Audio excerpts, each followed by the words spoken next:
Welcome to Extension Connection on Super Talk 1270. Thoughtful information and discussion with experts from both Burleigh and Morton County Extension Service offices. Extension Connection provides advice on family nutrition, issues in agriculture, lawn and garden, community leadership, homeowner concerns, and so much more. Live from the Super Talk 1270 studio, this is Extension Connection. Good morning and welcome to the Extension Connection. This is the Morton County Extension agents here today to visit with you about upcoming events and things that we want to share in regards to what's going on in our world today. This is Vanessa Hoynes, Extension agent in Family Consumer Science, and Carla Mickle, 4-H Youth Development, and freshly back from Frisco, Texas. All right, yes, go. and Jackie actually is going to be joining us towards the end of the program. She taped her piece, so she will join us towards the end. So getting started with some things going on coming up actually in my world, I have a series of classes on falls prevention, which is called Stepping On, and we have talked about this before, so I'm not going to spend a lot of time sharing with what the program is about. But basically, if you have somebody in your life that is 60 or older, perhaps is fearful of falling, or maybe has had a fall in the last year, lives at home, if they are, that would be somebody who would be really a good candidate for this program. We work on some simple balance and strengthening exercises. We also talk about all the different things that relate back to our balance and our being able to walk confidently through our community and through our home. Things like our vision, how that plays a role, maybe medications we're taking. And so we give folks kind of a laundry list of things to keep track of and be aware of in relation to making sure that we remain safe and don't fall. This class is going to be meeting on Tuesdays. We're actually starting next Tuesday, so there is still time to register. And it will be held Tuesday afternoons at 2 o'clock for consecutive Tuesdays. And so if you're interested in that class, please give me a call. We still have a few slots open. It is a small class because we want to have people be able to get to know each other and share some of their fall stories and other things. And I know we all have those fall stories, unfortunately. Unfortunately, yeah. I was visiting with a fellow extension agent out of the Stark-Billings County, and she said she was doing the falls prevention class with some folks, and she went out to her car and she actually fell off the curb. And that's so, right. I heard about that. Yeah. So it's unfortunate. It does happen though, and this is it sounds like a great class. Vanessa, where is it going to be held? It's going to be held actually. We have a partner that's helping to host this, First Lutheran Church here in Mandan, and so it'll be a nice facility, easy access and easy parking and all those things to get folks there. So yes, tell your friends, tell somebody if there's somebody you know of that's concerned about falling. This is a good chance to get together, and who isn't concerned about falling with all the ice and things we have around right now. So do you talk specifically during that class about like using your cane and different things like when you're okay? Actually, we practice. Oh, wow. Because that's one of those things where if anybody's ever had to use crutches, the worst thing about crutches is that you never had a chance to practice when you had two good legs. Yeah. Now you're in pain, you only have one good leg, and now you're trying to learn something new. So we do practice using canes, we practice using walking sticks, and we talk about a lot of different aids that may be a benefit. And we also talk about some of the pitfalls of some of them, because choosing the wrong cane or the wrong support apparatus kind of thing can also be a big deterrent and can actually cause you to fall. Sometimes, like for example, those canes that have the clawed bottom that are very wide, if you think you can switch them back and forth, they are definitely a right-handed and a left-handed, to make sure that you don't have those feet getting in your way and so on. And so making sure you have the right height, because if you have the wrong height, again, that can cause you to fall. And so there's just lots of things that we can look at. Even shoes. We do a survey of the shoes you have, and sometimes looking the sharpest is not necessarily the best thing. The coolest looking shoes might not be the safest shoes. And so we talk about what to look for and how to make sure that we at least start out with the best possible ending in mind. Good deal. And then the second program I wanted to share about is called Powerful Tools for Caregivers. And this is a program for anyone who is a caregiver. It can be somebody who's caring for a spouse in their home or a family member in their home. It can also be, it's a whole continuum. Anybody who is caring for an individual, whether it's, like I said, like an in-home caring, or maybe it's you have elder parents that you're keeping up with and checking on and making sure that they get to their appointments, or maybe you're buying groceries for them. So it's a whole continuum of people that are all caregivers. And so this program is really to help that person with some strategies to help you kind of get through that, because there's a lot of stress involved with being a caregiver. And Carla's shaking her head here. Yeah, because I just from personal experience, I know how wearing it can be. My dad is not a young person, and he has had some struggles the last couple of years. And knowing how that wears on my mom and myself and my sister, I mean, this is something that I should take advantage of, and I just have not taken the time to. So I should absolutely look into it. You've said wonderful things about it, and I just think it would be really useful. Yeah, and I think the one thing that we forget about with caregiving is that, I think we're all used to, thinking back when we were kids, we're all used to mom taking care of us when we were sick. And the difference between that and what we're talking about in caregiving is that when somebody is sick like that, they get better. And so it's a very short-term kind of thing. When somebody has a chronic disease, Alzheimer's, Parkinson's, getting older, aging, those are things that you don't get better necessarily. And it's frustrating. There are ups and downs, but it's not like you have an end point where it's going to all of a sudden be better. And so that's the one thing that's really frustrating and stressful about caregiving, is that there's no end. In fact, usually it gets worse. And so we talk about strategies to balance their life, finding ways for them to kind of carve out some personal time for themselves. Folks that have come to the class talk about, how much they love reading and they haven't read a book for years. And so we have them make some plans. And each week they come back and report, did you get done what you wanted to do? Did you manage to take a walk? Did you manage to read some in a book? Did you get a chance to take a bath? Those kinds of things where you could actually relax and do some things. And we also talk about communication skills, being able to communicate with the rest of the family. Sometimes caregivers aren't communicating that they need help. Sometimes that's the hardest thing to do, and giving them some words, giving them some strategies to be able to begin that conversation is important. So it's a very important class for anybody who is a caregiver. And this is going to be held on Wednesdays starting January 27th. So there's still time to sign up again. It'll be held in the afternoons from 2 to 3:30. It's about an hour and a half class. And I realize that getting away is really difficult for caregivers, but planning and finding some helps to help you get away to do this will be a real benefit for you and for your family and for the person you're caring for. Because if you're better equipped and are feeling better, you will be a better caregiver also. And so they go hand in hand. And so call our office here if you're interested in that at 667-3340. And with that, I think we are going to take a break, and we'll be back with some of the things that are up and coming in the 4-H world with Carla. Right now, 16. Mary Lou Henner, weekdays on Super Talk 1270. Welcome back to the Extension Connection. Again, this is the Morton County Extension Service staff here joining you today.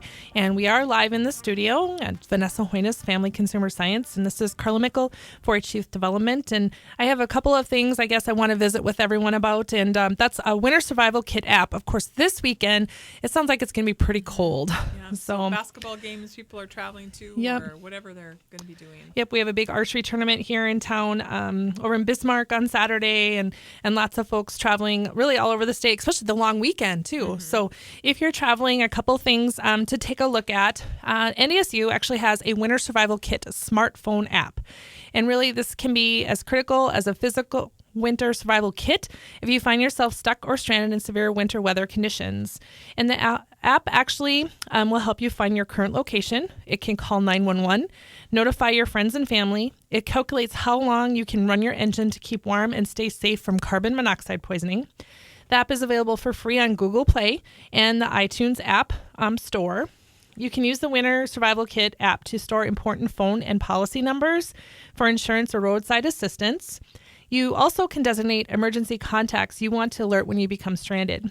If you become stranded, the Winter Survival Kit app, will help you determine your geographic location and contact emergency services, especially if you're out and about and you just, using those roads that you haven't used before. I know I do that, especially with work and headed different places. The app's gas calculator will help you estimate how long you can run your engine on what remaining fuel you have left.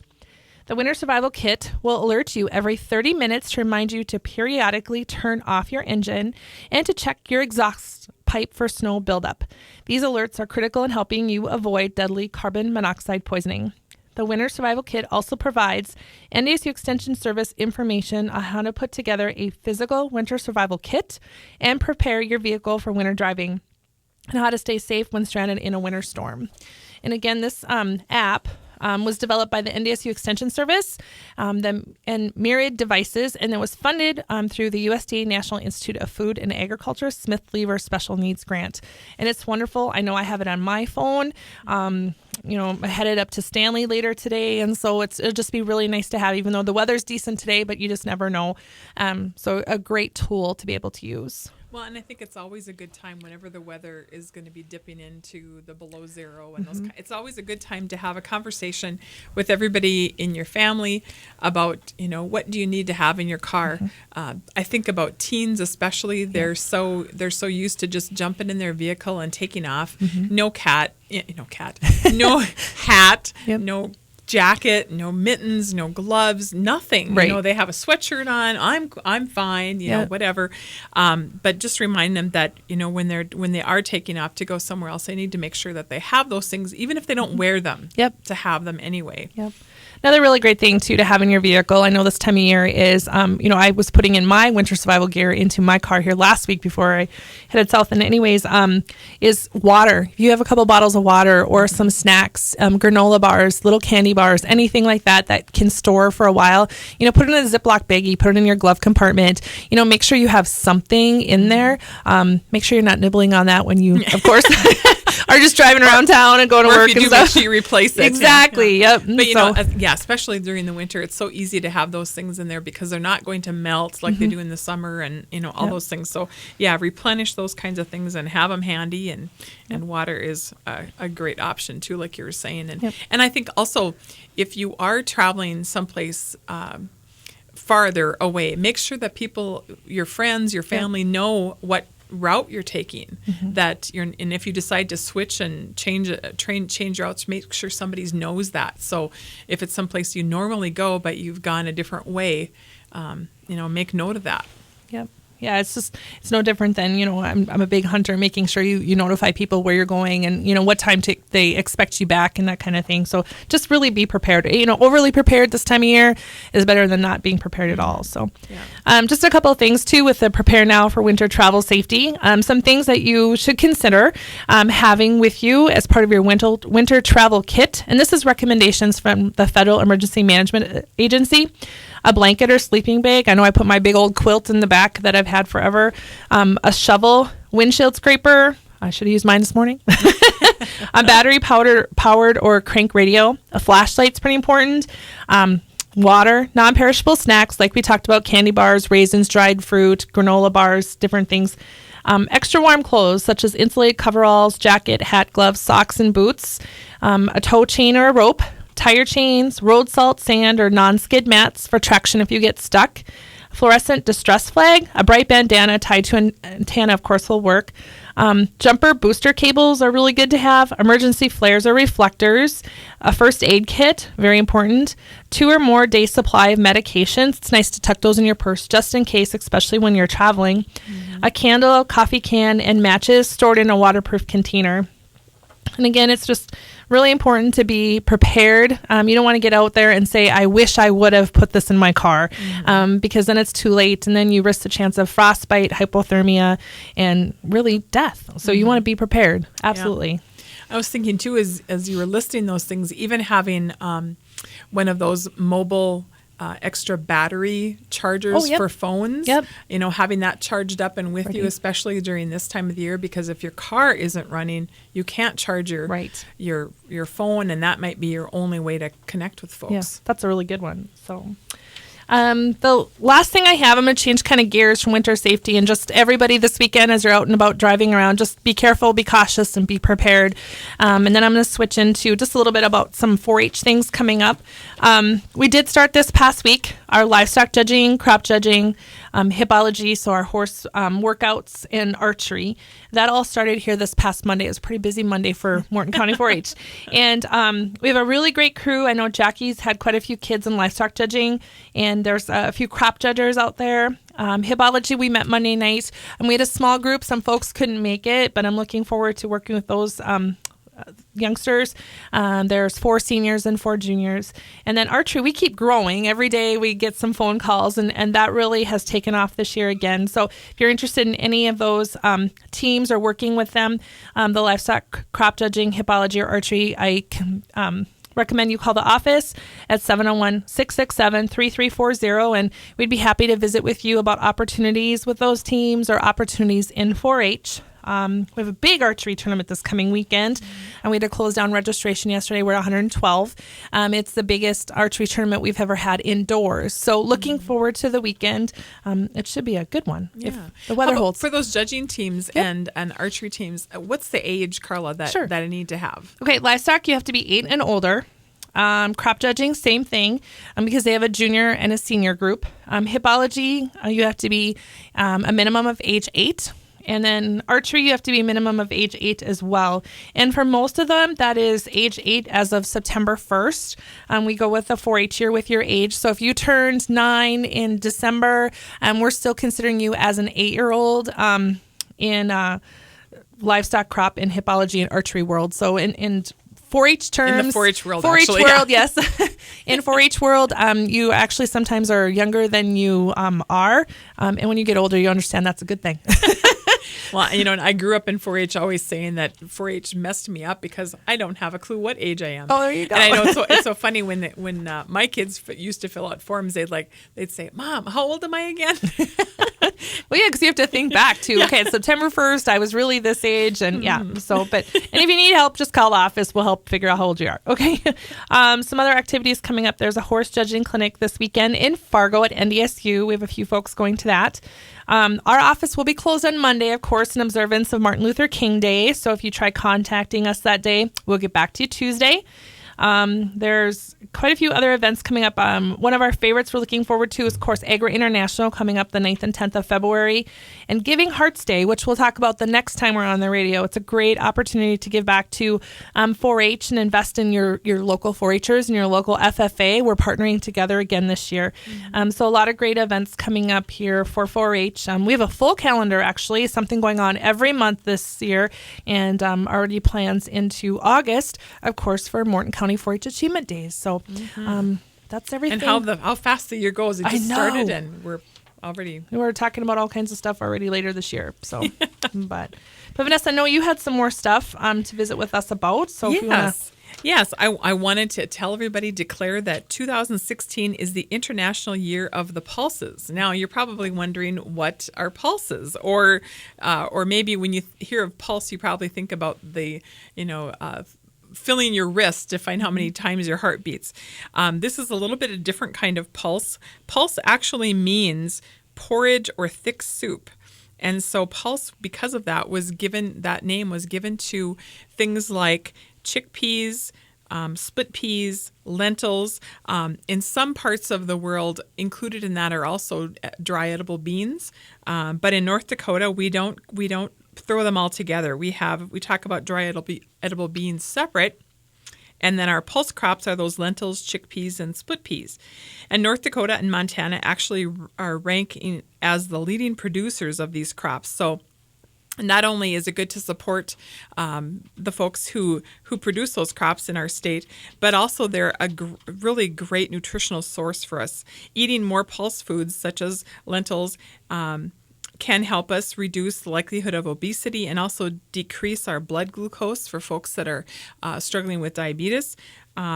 Also helps with our blood pressure and blood cholesterol. And so it's important to kind of think about adding some of those things to our diet. And so when we think about pulse, meaning porridge or thick soup, I think that lends itself to definitely we have soup weather right now. And so we're going to be talking about some of the things that we can do with soup and also some things with those pulse crops. But pulse crops are really a budget-friendly food because they're used worldwide because they're very high in nutrition, yet they're not very costly when we go to the grocery store, and they're also very nutrient rich when it comes to vitamins and minerals. And in fact, in many parts of the world, people that follow a more vegetarian diet actually use pulse crops to get that protein that they're looking for. And so there are many different reasons to look for pulse crops. And I think they're when we don't lump them together with the dry edible beans, they're a lot easier to use sometimes than beans are. We don't have to do the soaking and those kinds of things. When we're talking about using split peas and specifically lentils, those are things that we can actually cook like rice. And so they're very easy. We have a portion of water with a portion of the particular split pea or lentil, and then we merely just bring that water to a boil and then let it simmer in order to cook those. So we don't have to do the soaking and all that other process as a part of that. We're going to take a quick break, and I will be back, and we'll talk a little bit more about pulse crops. Right now, 16. Jim Walsh, live weekdays at 11 a.m. on Super Talk 1270. And we're back with the Extension Connection. It's the Morton County Extension Office here today, and this is Vanessa Hoynes, Family Consumer Science Agent. And we were talking about pulse crops because 2016 is the International Year of Pulses, and that includes split peas, lentils, and chickpeas. And so I have some quiz questions for Carla and Jim, and they said they would be willing to help answer these. So we'll see if everybody out there is as smart as Carla and Jim are. So the first one, what B vitamin is present naturally in pulse foods? This is probably the hardest one. It's one that's also linked to if you have enough of it, they don't have issues with birth defects. Vitamin B2? I'm going to say B6. Nice. Okay. It's folate or folic acid. And so that is very prominent, and it's also related to heart health. And so in addition to, a lot of times we talk about birth defects, but really it's something good for everybody. That was the toughest one. So how about this one? What's another name for chickpeas? Oh, I should know this because I like chickpeas. Starts with the G. Garbanzo? There you go. Garbanzo beans. That's right, Jim. Jim gets 1 point. Okay, how about this one? Lentils and chickpeas, they're all really high in fiber. And so when you add those kinds of fiber-rich foods to your diet, what should you also do to help with digestion? Drink a lot of water. That is right. Drink a lot of water, because if you don't, you pay the price later. So making sure you add both of those. The pulse crops can actually be found in 2 different food groups in my plate. Who can tell me what 2 food groups they fit in? Grain? No. Okay. So the chickpeas, and think about beans. What would beans be in? Vegetables and fruits and vegetables. Yep. And protein. Yep. They're in Protein vegetables rich, and protein. Yep. Good job. Makes you think a little harder here. I'm bad at this. And what 2 forms can you buy pulse foods in the grocery store? What? I'm sorry? What 2 forms can you buy them in? You can buy them dried. Yeah. Jim, Canned? And canned, Oh, exactly. we're not doing too when bad. you think about canned chickpeas, canned garbanzo beans, yep. I just And know we were- the bags, they're, Yeah. I don't know, they look like the size of, if you buy chocolate chips, they look about like that size. Sorry. That's how I relate. Everything is related to the size of a chocolate. I chip know. bag. Well, Yeah, there that's what I know. The long, skinny bags. Okay. Yep, no, you're exactly right. That's exactly right. And when I mentioned before about cooking, split peas and lentils, you cook them similar to rice. Chickpeas, if you buy them in the dried form in a bag, you actually do have to soak. They're more like, you have to prepare them more like a bean, so that's slightly different. And that's why sometimes canned garbanzo beans or chickpeas are a good way to go too if you don't want to or don't have the time to do that. One thing too with the bag is pay attention to the serving size on the back. If you are one person and you think, oh, I can just make the whole bag, you're going to have forever. Yeah, so pay attention to the serving size. Absolutely. Yeah, just like rice, because it expands with the water that you're cooking it in. How about what food component or what part of the pulse is linked to reducing blood cholesterol levels and promoting healthy weight? Anybody know? It starts with an F. I have no idea. And we were talking about it before with water, that you needed to add more water to your diet because of fiber. this. Because of the fiber, Yes, because of the fiber, Okay. Fiber is actually the part that helps to reduce the cholesterol, and that fiber also helps to make you feel fuller, so Yeah. therefore we tend to eat a little bit less and have a healthier weight. This is a trick question. You might not come up with this one, but it's a good one for our listeners to be aware of, is that there is an ingredient as we're cooking that actually will toughen pulse crops. It's very similar. It's the same thing that will toughen beans. So, if somebody makes beans, for example, and they've made the same recipe many times, but this time the beans just never get soft. They remain kind of firm and tough. Mm-hmm. If we add salt too soon in that cooking process, that will happen. It's the same thing with lentils, split peas, and chickpeas. So you want to make sure that you add salt during the last 10 minutes of the cooking time. And that's actually one of the great benefits of them too, is that we don't have a lot of, there is no sodium in them naturally. And so all we have is what we add. And so just being very sparing about that, and then making sure that we're adding more spices and other things to give them flavor instead. And then what's the most popular recipe for using chickpeas or garbanzo beans? Hummus, exactly, yes. And that's a great snack. Again, low in fat, high in fiber, high in protein. A great thing to use with crackers or vegetables or whatever. So yes, A+ for you guys. You did a good job. You came up with all of them. So those are all good things to keep in mind when we're talking about pulse crops. And if folks would like some more information about them, we do have some handouts that you can find online that are all a part of the Pinch and Pennies in the Kitchen series. One on hummus, one on lentils, and one on split peas. And each of them talks about some tips on preparing and using them in cooking. And then they also have some recipes of ways to use them. There's a great dessert hummus that's on the one for chickpeas, and that one includes adding peanut butter and some mini semi-sweet chocolate chips.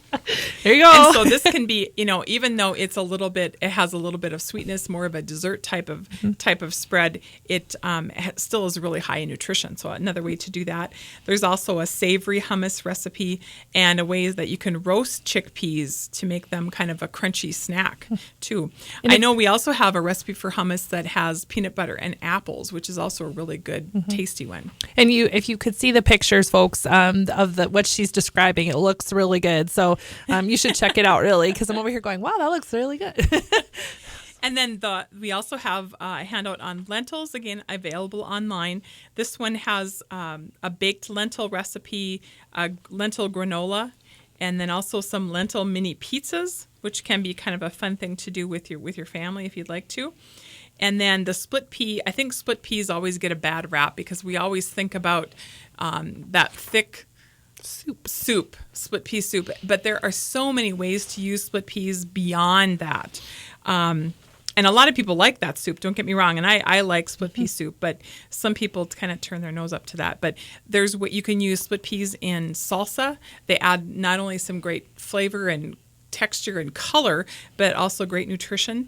There's different types of split pea soup where you can use it with more of a brothy type of soup, or like a vegetable beef kind of soup that you can add split peas to. And then salads. Split peas go great in salads also. And again, they're far less expensive than if you're choosing to put in frozen peas or those kinds of things. And you're still getting the same nutrition for a lot less money. And then, so looking at any of those, you can find those online, or you can also call our office at 667-3340. So I mentioned that I was going to get to soups. We do have a newsletter out there that's called FoodWise, and the FoodWise newsletter for January talks about soups because on a cold winter day, that's what we want to eat. And actually, they have done some research at Penn State, and they have found that eating soup can actually help you manage your weight. They compared two groups of individuals, and they found that folks who were eating soup more often in their diet actually lost more weight than another group. And so it's thought that it helps to tame your appetite. Consider having a broth-based soup with your lunch or as a first course with your dinner because it helps to fill you up, and then you eat less of some of those other more calorie-rich foods or high-calorie type of foods. Also, being careful when you are taking or choosing soups to look for things that are lower in sodium, or planning to make them at home so that you can kind of keep track of the amount of sodium that you are adding. One other thing that I sometimes get a question about when we talk about soup is how to make a homemade stock. And so in this newsletter, we have really good detailed description about how to go about making your own homemade stock at home by either using beef bones or turkey or chicken carcasses that you want to cook with vegetables. That helps to make that stock. And sometimes people omit the idea of cooking that carcass with some vegetables. And by doing the vegetables, you actually add more nutrition, you add more flavor, and it brings out that flavor a little bit better. The other step that sometimes people forget is to, once you have cooked that stock, make sure you allow it to cool and then remove the excess fat that might rise to the top and harden. It becomes very easy. It's just like how we would talk about making gravy. By removing that fat, you actually heighten the flavor because sometimes that fat masks some of that great flavor. And your soup can actually taste greasy. And so this helps with that. So make sure you remove that. You can remove it when it's still warm, but it's a little bit more difficult than when it has cooled. And so check that out on our website, and I think we'll be sharing these pieces also on our Facebook page. So be looking for that, along with some recipes for using those great pulse crops, not only to support North Dakota producers, but also to help support our health, which is a great win-win situation. And so we are going to be heading to a break, and Jackie is going to be joining you with her information for the week. So have a great day, and we will see you back in a couple weeks.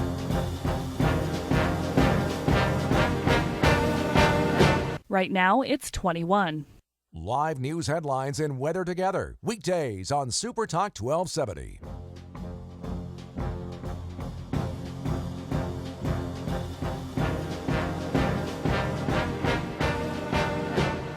Good morning and welcome to the Extension Connection. This is Jackie Buckley, Morton County Extension Agent. I'm taping my segment a day early as I will be out of town. And so today I'm going to talk about a couple different things with beef cattle and a little bit about the new dietary guidelines have been unveiled. And first of all, I would like to take this opportunity to congratulate our Morton County 4-H livestock judging team, Luke Keller and myself. We took these kids to the National Western Stock Show last week, and they competed in the national contest there last week, Friday, and we got our awards on Saturday. And we were very proud of them as they placed 11th overall with 26 teams total competing. Teams from Texas, Hawaii, Kansas, Nebraska, South Dakota, Montana, Oklahoma. Several teams from all over the nation participated. We ended up 7th in swine. We were 6th in beef and 4th in reasons. Individually, Jameson Ellingson was 6th in goats. He was 11th overall in reasons. Sarah Yoakum was 8th in goats and 21st in reasons. Stetson Ellingson was 8th in sheep and 16th in reasons. And Connor Kelber from New Salem was 18th high individual in reasons. There was 106 youth participating in this contest. We are now getting ready to get our kids ready for the state livestock judging contest that will be held in March at North Dakota State University in Fargo. We had our first workout last night, and we had approximately 20 kids there that got started. There was some kids, of course, that were not present because of other conflicts, but I'm sure we'll have at least 25, 30 kids who will be participating, and we're excited to start our new judging season. The weather, I'm going to switch gears here. The weather has really turned for the colder, and it sounds like it's going to stay that way for a little while. And I guess I want to talk about cows in a dry with a dry winter hair coat. The lower critical temperature is considered to be 32 degrees Fahrenheit. In general, the rule of thumb is that a cow's energy requirements increase 1% for each degree the wind chill is below 32 degrees. And this is according to Glenn Selk. He's from Oklahoma State University. The cow's lower critical temperature, as I said, is 32 degrees Fahrenheit. Expected wind chill from weather reports, 4 degrees wind chill in this case. Subtract 4 degrees from 32 degrees to obtain 28 degrees. The energy adjustment, 1% for each degree of cold, or 28 degrees. Feed cows 120% of the daily energy amount if needed. If a cow was to receive 16 pounds of high-quality grass legume hay, then you would feed 20.5 pounds of hay during this cold weather event on the example that I just gave you. Research has indicated that energy requirement for maintenance of beef cows with a wet hair coat is much greater. Cows that are exposed to falling precipitation and have wet hair coats are considered to have reached the lower critical temperature at 59 degrees Fahrenheit. In addition, the requirements change twice as much for each degree in wind chill factor. In other words, the energy requirement actually increases 2% for each degree below 59 degrees Fahrenheit. To calculate the magnitude of cold when the cow is wet would be the difference between 59 degrees minus 4 degrees or 55. True energy requirements to maintain a wet cow in this weather would be 2% times 55 or 110% increase in energy. This amount of energy change is virtually impossible to accomplish with feedstuffs available on ranches. In addition, this amount of energy change in the diet of cows accustomed to a high roughage diet must be made very gradually to avoid severe digestive disorders. Therefore, the more common sense approach is a smaller increase of energy requirements during wet, cold weather and extending the increase into more pleasant weather to help regain energy loss during possibly a snowstorm. Cows that were consuming 16 pounds of grass hay per day and 5 pounds of 20% range cubes could be increased to 20 pounds of grass hay and offered 6 to 7 pounds of range cubes during severe weather. This is not doubling of the energy intake, but extending this amount for a couple of days after a winter storm may help overcome some energy loss during the storm and done in a manner that does not cause digestive disorders. The fact is that it is not feasible to feed a wet, very cold cow enough to maintain her current body condition. Underscores the need for cows to be in good body condition at the start of winter. Recently, the new dietary guidelines for Americans was unveiled, and there was a lot of controversy about this and a lot of comments made by lots of commodity groups, beef commissions, and all over the nation.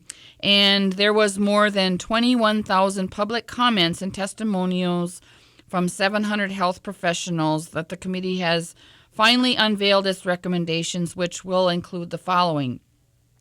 We want you to follow a healthy eating pattern across your lifespan. Eating patterns are the combination of foods that a person eats over time. Focus on variety, nutrient-dense foods, and the amount of calories. Limit calories from added sugars and saturated fats and reduce your sodium intake. Shift to healthier food and beverage choices. Support healthy eating patterns for all. Importantly, the guidelines suggest that you eat a variety of vegetables, including dark green, red, and orange, legumes and peas, starchy and other vegetables, fruits, especially whole fruits, grains, at least half of which are whole grains, fat-free or low-fat dairy, including milk, yogurt, cheese, and or fortified soy beverages. A variety of protein foods, which include seafood, lean meats, poultry, eggs, legumes, which includes beans and peas, soy products, nuts, and seeds. Oils, including these from these plants, canola, corn, olive, peanut, safflower, soybean, and sunflower. Oils are also naturally present in nuts, seeds, seafood, olives, and avocados. Further, Americans should be encouraged to consume less than 10% of the calories per day from added sugars. This provides that we want to look at Choose My Plate, which provides more information about added sugars, which are sugars and syrups that are added to foods or beverages when they are processed and prepared. Less than 10% of the calories per day from your saturated fats. The nutrient facts label can be used to check for saturated fats. Foods that are high in saturated fat include butter, whole milk, meats that are not labeled as lean, and tropical oils such as coconut and palm oil. Less than 2,300 milligrams per day of sodium for people over the age of 14 years and less for those that are younger. While discussion is underway, the beef industry took particular notice of this issue as a committee. And so after much debate, the guidelines finally settled on a recommendation of a maximum intake of 26 ounces of meat, poultry, and eggs, 26 ounces weekly, or 3.7 ounces per day for a 2,000 a day calorie diet. While I consider this, and I consider this also, and the writer does too, that this is far too little red meat because Americans' red meat is down considerably. This writer also has trouble with the committee's recommendation to consume low-fat or fat-free dairy. And I guess as I do, I'm a butter eater, I'm a milk drinker, and so that's important that we keep those nutrient-dense products available to our diet. Keep commenting on some of these things, and if you have more information, you sure can call the Morton County Extension Office for more information. Our phone number at the office is 667-3340. Everybody have a good week, and we will talk to you in 2 weeks.